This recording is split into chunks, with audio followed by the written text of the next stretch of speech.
Breathe in. Welcome to What the Fuchs with Jess Fuchs. Now breathe out. And scream. Because here's what's pissed Jess off this week. Apparently travel is the only thing you can buy that makes you richer. Obviously whoever said that hasn't heard of, things that appreciate houses, art.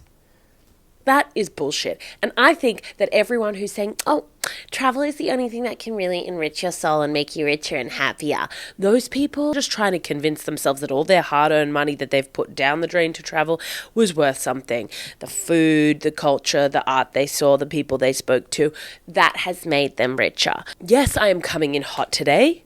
Yes, I am saying things that you probably disagree with. I, in my core, disagree with what I'm arguing because I'm trying to convince myself that I don't need to travel. Because on my computer screen to my left is a ticket to Paris that I haven't pressed purchase on because I am too responsible and I am too money poor, and those two things that cross over are a toxic combination that make for a stagnant bitch. Welcome to 2025, the second episode of this year, where I have been falling asleep at the wheel, and here I sit soggy to my core. My ass is wet on this couch even though the aircon is blasting because it's hot today. And I'm grumpy today. So here I sit, brokenhearted. A person I went to school with, her dad once told me, here I sit, brokenhearted, came to shit but only farted. And that's about going to the toilet and being disappointed. And that's how I feel. Now, is my life good? Sure. But in the last few weeks, since the start of the year, I gotta be honest with you, I am growing weary. Because I just want to do something different. I want to travel, but I can't bring myself to do it. I get to travel a lot for work and I am grateful for that. However, most of the travel is domestic. I can't go to Melbourne again. I want to go to a city where people are screaming at me because I'm going the wrong way because I don't understand the language. That's the sort of adventure I crave, where people are like, you're a fucking tourist because look how you're dressed. We can tell you're not local if you look ugly. And I'm like, bonjour. Thank you. How do you say thank you in your language? Je m'appelle Jess. That's what I want. I want to download Duolingo on the way to the airport and have no retention of the sentences that I ding through on the way to the country I'm headed toward. There is this human thing in us that needs to go and travel and see different things. I don't know what it is. Is that what Napoleon wanted? Yes. I think Napoleon just wanted bread made from another culture. Could you imagine me absolving all colonial pursuit and all what's it called when you take over? Come on, bitch. You are well rested. You should know this. Colonialism is the practice of a foreign power gaining control over a people or land for a purpose of exploiting trade and settle. Yeah. But what's the word? Exploration. Imagine you are Napoleon and your whole career you are pushing to be like this big explorer who conquers all this land, and then a few hundred years later someone might write a movie called Napoleon Dynamite, and then every single time someone Googles Napoleon, dynamite pops up before your fucking name. Talk about a waste of your career. And so what I've been mulling over is this internal compass that is flinging north, and north is anywhere but Australia. So I've been thinking a lot about travel and just what I miss about it most, because I'm trying my hardest to balance my desire for movement with my memory of travel accurately, because we do have this tendency to rose-colored glasses travel. Oh my God, when I'm traveling, it's so fun. When I'm traveling, I am sweating all the time. I am hungry and full. I am itchy because the bed I'm sleeping in is gross. I am never really clean. There's so many parts of travel that are not good, Jess. Remember that. Hold on to that tonight when you're flipping through lastminutebookings.com trying not to buy something. I am so angry every single time I see all of my Instagram feed go on Hot Girl Summer. Not because I think that they're having a perfect time. I know that they secretly are lying in bed at night sad or hungry or hungover or whatever. I couldn't care less to be a hot girl on a boat in Ibiza invited by a billionaire at the airport because I made no plans, because I'm so chill and hot that everything just works out. That's not my brand. It never was and it never will be. I am a woman who plans. I am a woman who is going to sleep in her own bed at the end of the day. And I am a woman who, if I want to go on a boat, it is through my own hard work and determination. Now, the one time I got invited on a man's boat, I'm in DC. That's right, the nation's capital, America. I'm doing some shows. I'm with a friend. And we're there, we do a bunch of gigs, and then her friend says, let's go get dinner. We go get dinner. Now, her friend is a tall, hot woman who is very classically attractive. She is like, do you want to meet up with my boyfriend? We say, okay, sure. This boyfriend shows up. He's a short king with a big attitude, kind of like Napoleon. He says, do you want to meet up with my friends? Now, at this point, I'm 5 degrees away from anyone I know directly, and I'm like, in for a penny, in for a bloody pound.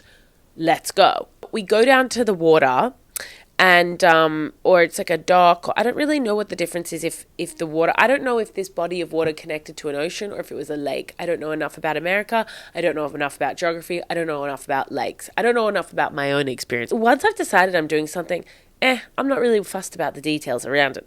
Are we in an open body of water? Are we in an enclosed lake? Are you going to murder me? Am I going to murder you? Much of a muchness. I'm expecting, because she's hot and the way that they're selling this boat, I'm expecting, oh my God, it's going to be like a cruise. I actually don't know any. All I know is a dinghy, which is a small one, and I know a kayak, which is a smaller one. And the kayak, you have to do yourself, but the dinghy, there's a motor. I thought it would be one of those boats, you know, in movies where they have a couple bedrooms and they have like a nice bathroom, and then there's like the front, like where you could lay on the front, and then there's the back where you might fish off it. I thought it would have that kind of, how you say space and how you say class. No, we roll up and we're picked up on a boat that is essentially a Coca-Cola can you've just split in half and put on water. And at this point, I'm too far in. It's too deep in the night to suddenly see his boat and be like, no, thank you. You know, not that you couldn't turn someone down if you don't like the way that their boat looks. If you get the metaphor, the analogy I'm making to someone's penis or vagina, or just not wanting to have sex with them. But when it comes to a boat, it's a little more intimate. It's a little more fragile of an ego. We get on this boat. It's a fucking mess to begin with, because I don't know anyone. My friend knows a couple of them. Her friends know everyone. And there's a real mixture. I, along with my friend and my friend's friend, are the only 3 women. The rest are a bunch of dudes. The boat's big enough that there's like enough area that I don't see everybody super clearly. However, we're all in one area, if that makes any sense at all. So there's nowhere for me to sit. And they go, just sit on a cooler, like a chili bin, like where the drinks are inside of. It's just a box. So they go, just sit on that. If you weigh anything above, let's call it 60 kilos, 120 pounds. I'm going to go so far as to say you might have experienced this. You look at a fucking cooler bin where the drinks are being stored and you go, yeah, is this going to carry my weight? If I sit on, now am I going to spend the next 6 hours having to engage my core and my thighs to hold half of my weight above this bin? There's literally nowhere else for me to sit. They let the thin girls sit on the boat, and I have to hover above the chili bin. So I pop a squat on this bitch. Now, every single time someone wants a beer, I have to lift my legs up, lift my body up, lift the lid of the cooler up, and they fist through my thighs, my clenched thighs, to get themselves a lukewarm beer. So I'm already in a precarious physical situation. Now, we're all chit-chatting. I'm doing my best. I'm Australian, so right away, it's giving me a bit of an edge with these guys, because for some reason in America, they just find the Australian accent crazy. When I was living in America one time, my phone died, and I was sitting at a bus stop and I didn't know when the next bus was coming. So I turned to the person next to me and I said, oh, sorry, do you have the time? And the person just looks at me and they're like, oh my God, are you Aussie? Are you Aussie? I didn't even hear the question, because are you Aussie? That's already where I'm starting from, and as Australian with a different accent in quotes to them. So they're a little distracted. They're asking some questions about comedy. Of course, the guys on the boat, they could be comedians if they wanted to. Of course, they keep telling us. Of course, they've tried comedy and it's just, you know, they love it. And of course, amazing boys. Yeah, I'll listen to your type 5. I couldn't think of anything better. Now, about a week earlier, because I have no health insurance, I was being a fool and I didn't really think about it, and I smashed my knee. I hurt my knee and I hadn't gone to a doctor yet. So I was hobbling. I'm hobbling around DC, I'm hobbling around New York. And we were talking about America and I said the thing about my knee. And all of a sudden, from the back of the boat, or maybe it was the front of the boat, I don't know, the boat was somehow the same shape the whole way around, which I can't see how you would build a boat being the same shape the whole way around. But again, I'm not a boat. I would like to be on a yacht, but I don't want to know how a yacht is made. I would like to be on a plane, but I don't want to know how a plane is made. There are some things, there are lots of people who are just generally curious. They have a curious mind. Not me. I don't care what's out there in space. I don't care what's down there in water. I have no internal curiosity whatsoever. Life is long. Life is complicated. The people around us are complicated. If I can just get to the bottom of me, that's good enough. So I'm telling them about my knee and I don't know what's going on. I'm like, oh God, have I broken something? Is something loose and swanging around inside this kneecap of mine? What the shit's going on? And all of a sudden, from the back side of the boat, out of a cloud of smoke, this man's vaping. And I thought we were in a cloudy part of the river, the ocean, the body of water we're in. Nay, it was a man who was blowing himself into the conversation for the first time. I almost yelped because I didn't realize that we were so outnumbered. There were so many men on this boat. He had not moved the entire time. He comes forward and he says, do you want me to look at my knee? Now, yeah, you could argue, should you ask some more questions? I just straight away said yes. And one of the other men said, oh, well, he used to actually be a doctor. I said, he could have been a bloody sea urchin for all I care. I wasn't asking follow-up questions. I'm in a dire situation. If I say I've got a sore knee and you say you want me to look at it, what sort of sick patella kink freak wants to look at my knee unless there's something that you can offer me? So I assumed you had some sort of training, or I assumed you were going to get hard to it. We're in international waters. Whatever you have with my knee, that's between you and your God. So he comes forward toward me, and I, drop my pants. I'm wearing billowy pants. It's winter, but I'm not wearing anything too structured. I, go to take my pants down, and he's like, whoa, just pull the pant up. While he's inspecting my knee, which I had now rolled the fabric up to my thigh, he tells me about his qualifications. I said, Doc, was I very concerned with your qualifications? He said, I went to medical school, but when I finished it, I didn't know what I want to specialize in, and I didn't really like it. I didn't really want to do it, so I, finished the placement. I said, finish the placement? Say less. Say less, just look at the knee. I don't really care if you were fucking educated or not. You've offered, I've accepted, we're in this together. You don't need to get insecure now that you have to prove you should or shouldn't be looking at my knee. I said, what do you reckon of the knee? He said he thinks it's just a sprain and that I just have to rehab it. And I said, great. Thank you so much, doctor. And then he disappeared back into a cloud of his smoke of his own making. We're on this boat and there's no reception. That's right. There's no reception. And I realized that when I went to text my friend because she was on the other side of the boat because I'm still on the cooler and I want to say, hey, I want to get off this fucking boat. I didn't feel in danger. I didn't feel anything major was happening. It just felt like one of those situations where, the expectation for me was more of those hot girls who land in Ibiza and they meet a billionaire's son in the waiting line for a car, and he says, you're so hot, what are you up to the next couple of weeks? And she says, me and my girls, points to equally hot girls behind her, have no plans, we were just going to hang out. And he says, well, why don't you come on my yacht? And she says, oh my God, of course, nothing would ever happen, that's bad to me, everything just works out. And then they go to a beautiful yacht and they sail around having sex with them, eating great food and swimming in crystal clear water. Now that's what I wanted for my experience on a boat, my first time on a boat. Now what the reality was is a man looking at my knee, which I think has something loose floating around in it, on a body of water I have no idea, and it's pitch black at the middle of the night and I have no phone reception and I'm with complete strangers on a boat that is probably the size of a double bed. I just hit the point where I was like, well, these expectations and these realities are not really meshing. It's kind of more oil and water, if you will. So I go to text my friend, hey, should we leave? But can't send.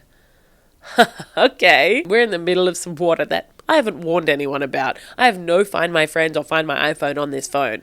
And these men could murder us. Granted, this man just gently checked my knee, so I don't think he has the stomach for murder in DC, but I had been watching Scandal, and they do a lot of that. When the message doesn't go through, I start to go, fuck, fuck, fuck. Now, I look over at my friend. I know her a little bit, not that well. And I'm trying to convey with eye movements, subtle female eye movements, that we want off. She catches them. She catches them like a boss. And then after a couple minutes, she goes, I think I want to go home. I've got a headache. Something's just coming on. I've got a headache. And they're like, oh, really? Like, what, are you sure? And I'm like, oh, yeah, let's go. It's been a long day. We had to travel here, and then we just did some shows. Let's get out of here. Now, here's the thing about a woman. We know our bodies so well that if I'm going to get a headache, I know 3 months in advance. So if you're ever with a woman and all of a sudden she gets a headache, she's lying. She wants out, because we know our bodies. I can tell you today how many times I'm going to urinate on Thursday. That's how well I know myself. So when a woman has a headache, she doesn't have a headache. She's faking it, because she knew she would have a headache, and she came out here with medicine in her bag if she wanted to have the headache and then medicate herself so she can stay with you. Now, if she doesn't have medicine and the headache all of a sudden appeared, hey, guess where she doesn't want to be? With you. As we're heading back to salvation, back to dry land, I'm talking to this man who's riding the boat, and he's telling me that he had auditioned for Shark Tank 4 times with a toy. With an adult toy, he says with a wink. And I'm like, ew. And he's like, not like that. I'm like, are we flirting? He's wearing a hat outdoors at night on the open ocean. So you just kind of get the vibe of this guy. And he's telling me about these adult toys, and I'm just kind of like, oh, okay. And every single time he says adult toys, he's saying it like I'm asking him, so is it a dildo? Is it a vibrator? Is it a clit sucker? What is it? I'm not asking those questions, but he's implying that I'm making it filthy. Now, the toy he's making, listen up. The toy he's made and auditioned for Shark Tank a number of times for, but never got through to the televised part, and fair enough, is a toy you take on the beach with you and a friend. One has a big hoop, like a hula hoop, but it's made out of something else, so he told me. And the other has a ball. And what one person does with the hula hoop is they put it in the air, and the other one throws the ball, and you try to catch the ball in the air in the middle of the hoop. I said, get me the fuck off this boat. I said, how are there not more holes in this boat and we aren't at the bottom of this lake, ocean, body of water? You're a fucking idiot. Finally, we get to dry land, then we leave, and then me and my friend later were like, that was interesting. I did get to at least fulfill my destiny of being on a boat that wasn't mine in a foreign city or country that wasn't mine. Tick, tick, tick. When I was thinking about that anecdote this week and being like, ooh, would I go somewhere like America? I think the problem is when I think about an English-speaking country is then I would feel the need to do shows, and I would feel the need to further my career. And the point of travel, the thing I am craving, is taking the hands off the wheel and letting Jesus take control. In the last couple of weeks, as I've gotten some itchy palms and itchy feet, and you could say I've got foot and mouth, but we're just going to keep going. But as I'm getting itchy feet to get itchy arms, what do you have itchy when you need something different? Itchy hands. What's itchy? What's itchy when you need to go somewhere? You know, you get itchy feet, palms, feet, saying. I swear to God, itchy feet means someone has a strong desire to travel or experience something new. God, it's incredible when I know things. I've been getting some itchy feet. And as I've been getting these itchy feet and considering would I go to America, where would I want to go just to travel? In an ideal world, where am I picking to travel at this time of year? I was thinking about this trip my sister and my mum and I went on when I was way younger. I must have been 14, 15, if that. And it was such fun. The girls just set off on a trip. We just packed our bags, which never arrived. That's right. We went on a 5-week trip, and the airline lost our luggage. And my mum, being a frugal bitch, was like, no, it'll arrive. So for 5 weeks, she basically washed her undies in the sink every single night, hung them out, and then just wore them the next day. We're in winter. We have very few clothes, and it's just the 3 of us, and we have travel insurance. Hey, honey, splurge. Get yourself a second pair of knickers, you know? But she wouldn't. So we're traveling around, and it was so much fun. We would go to these museums, and my sister and I were really into what we kind of called like separated at birth. So let's say you saw a portrait of like a Rubenesque woman like laying somewhere. she'd take a photo on our digital camera of that and then take a photo of me doing the same thing on the floor next to it. And I know that's not really how art or galleries or museums are supposed to be engaged with.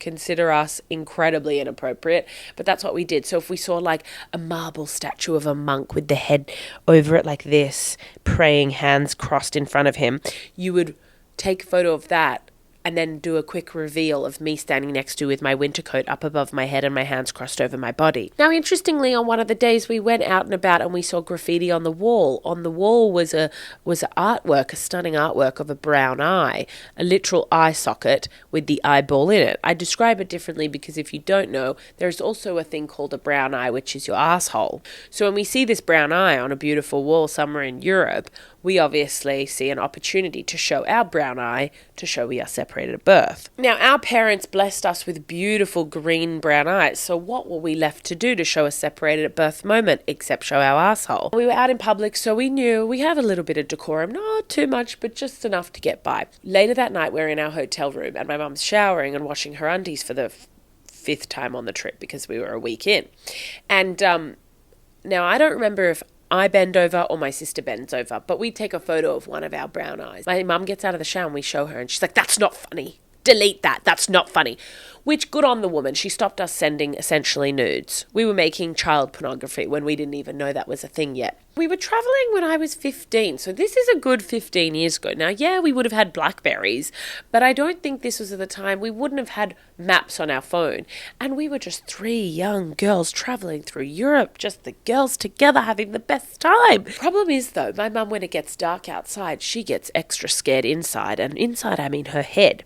So we would go out in the major areas for dinner and such like that, but she never wanted to be out in the dark in an area she didn't know. And fair enough, she had two young idiot girls who were giving brown eyes to each other in the mean streets of Italy where she didn't know how to speak the language. So we were fucked if anything went down. So she's hyper vigilant and I couldn't have cared less. I'm pretty sure we were in like Venice and the sun is going down and my mum's anxiety is going up. So the direct correlation between emotional sunrise for my mum, the more the sun goes down, the more her anxiety is just peaking. Me and my sister are being idiots. We don't know where we are, what we're doing. We've got our mum with us who's looking after us. And we are in these small streets, in these back little alleyways where all the houses kind of are just through little laneways, and there's no, they're tall apartment buildings, but they're those old Italian, winding streets you've seen in movies. And my mum is getting increasingly anxious. And at this point, the sun is setting and it's getting darker and there's no lights back there. And it's like a movie. And she just looks back at my sister and I and she's like, "Run!" And we are booking it through these small winding streets because my mum just wanted to get on a main tourist area so we were safe. I'm sure we would have been safe anyway because we were very much in a touristy area, but we were just in these back areas. And I just remember us, I'm wearing a garbage bag, big winter coat, and we're running through these tiny back streets and then we hit the main road and we chill out. And isn't that the most fun of travel when things just go so horribly wrong? I've had so much fun when I've traveled and it's never gone how I expect. And I think that's the fun for me. I think that's the joy for me. Most recently was 2.5 years ago. COVID had finished and I hadn't seen any of my friends from America or Europe because I had to leave America so quickly. I was like, cool, let's get back on the road. Let's do this shit. So I went to America for 3 months. I stayed in New York, got to see all my friends, got to have some fun, and then I wanted to just travel. So I went to Paris, I went to, where did I go in Italy? I went to Rome, I went to Amsterdam and a few other places. And what I loved about Paris is, call me fucking basic bitch. I watch Emily in Paris, so what? So what? Get off my dick. And maybe the part of me desiring exploration is because a new season of Emily in Paris hasn't come out. And so I'm getting itchy feet waiting for Emily to be traveling some more so I can live by proxy. And if that isn't how most of us live our lives, watching TV instead of actually experiencing it, I don't know what to tell you. But I was in Paris and I was staying in this little apartment and I was walking around and I was having so much fun and I was doing tours. I did an Emily in Paris tour. I did where they just took you to the different places where Emily was and lived and travels. I am basic. Basic is me. I am Rangard, which is a reference to Emily in Paris. I don't think any of you watch it. What other tours? Oh my God, I did a ghost tour. Now, call me fucking crazy, but anytime you go to any bloody city, here's what I want you to do. Go on a Segway tour, number 1. Number 2, go on a ghost tour. Those are the 2 musts in any bloody place. This ghost tour walks you around. And essentially Paris is just living on bones. Everyone was, because it's such an old place. Underneath here, these are more bones. There's more dead people here. Oh, ooh, here's some more dead bones. This massacre happened here. Oh, ooh. That's the entire experience of Paris. Now, I was there for maybe just over a week and I was having a fucking blast. To be honest with you, if I didn't want to pursue stand-up comedy and a career that requires me to be in an English-speaking place, I would either be living in Paris or Rome. Those would be the 2 places I would pick. I love the anger. I love the rudeness. I think it is fabulous. I love the history. Oh, call me a fucking pick me girl pretending to like history. I did ancient history, modern history, and extension history in high school. And for my extension history, if you don't know what that is, if you're not from anywhere that knows what that is in Australia, you basically pick and write a thesis. What do you think I picked? Here, 3, 2, 1, take a guess. I picked comparing modern representation of piracy to ancient reality of what pirates, not ancient, but like, whatever, of what pirates. So I watched Pirates of the Caribbean and then actually looked at the reality of being a pirate and then compared the 2. I forgot I did that. Okay, what the hell? Am I an academic? You're telling me at 18 I wrote a thesis about Pirates of the Caribbean versus the real pirate representation in old school ancient textbooks. What time? Pirates were like 1700s, 1600s, shit like that. That's not ancient. Whatever that shit is, modern. What time is that? Why don't I know this? Me telling you I'm an academic and then not knowing. 1600s, slay. Golden age of piracy. Yeah, but what time of history is the 1700s? 1600s is what time in history? Oh, early modern. That's what I wanted to do. So the 1600s was early modern history. I fully forgot I wrote that. That's so funny. God, sometimes I worry that my life is really boring and then I remember the things that I do and I'm like, you're doing okay, sis. Don't worry about it. Paris was just such a sexual and interesting place. Everywhere I went, I felt like I was hit on. I would literally be walking down the street and someone would be like, bonjour, and I would be like, okay, I'm not from here. Can you just like translate that? This is a crazy night. I went to dinner by myself to this beautiful little place someone recommended. It was like a tiny hole in the wall in this tiny area. It was not touristy at all. It didn't look it, at least. And the most beautiful waiter is waiting on me. And I didn't hear him ask for anyone else's name. Granted, I can't speak French, so he could have easily been referring to people as like their names. And so I'm there and at some point he's like, what's your name? And I said, oh, it's Jess. And he was like, oh, Jess. And I was like, oh God, gorgeous. And then he kept being like, do you want anything else, Jess? And I was like, you on top of me. Then I go see a movie. And when I get to the movie cinema, again, I'm not in a touristy area. Also, no one gives a fuck about English-speaking people in Paris, and I love that. People say that, like, French people and whatever are rude. Yeah, fair fucking enough. Like, all these tourists are coming to their main city and being so fucking annoying. Like, if people came to Sydney, I'd be pissed. When I have to deal with all these idiot tourists, I'm rude too. Get out of my fucking way, bitch. We walk on the left. We drive on... I don't know what side we drive on. We drive on the right? I don't know. You get what I'm saying. You're annoying when you're in my space. We all feel that way.